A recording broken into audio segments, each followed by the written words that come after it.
Ladies and gentlemen, His Excellency the President. Africa's riches are old and new. The resilience and diligence of our people are ancient, but yet we remain full of energy, ambition, and encouraged by the invention and innovation of our youth. A speech that's laden with confidence sets the pace for the Obama agenda as Kenyans begin the countdown to the U.S. President Barack Obama's visit to the country.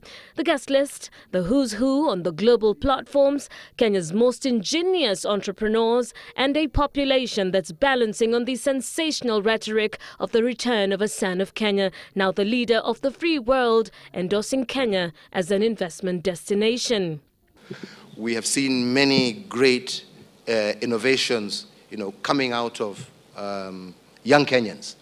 We want to see how we can get them now to partner with international and multinational organizations, how we can match their entrepreneurial spirit with capital.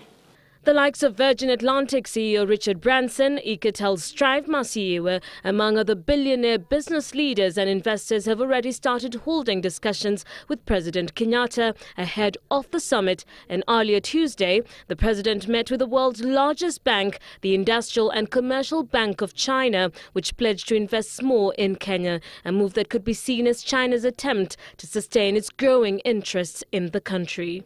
We are also seeing at a bilateral level how we can strengthen public-private partnerships, how we can encourage more American companies, as we have already been seeing in the past, an increased interest by American firms to partner with Kenyans.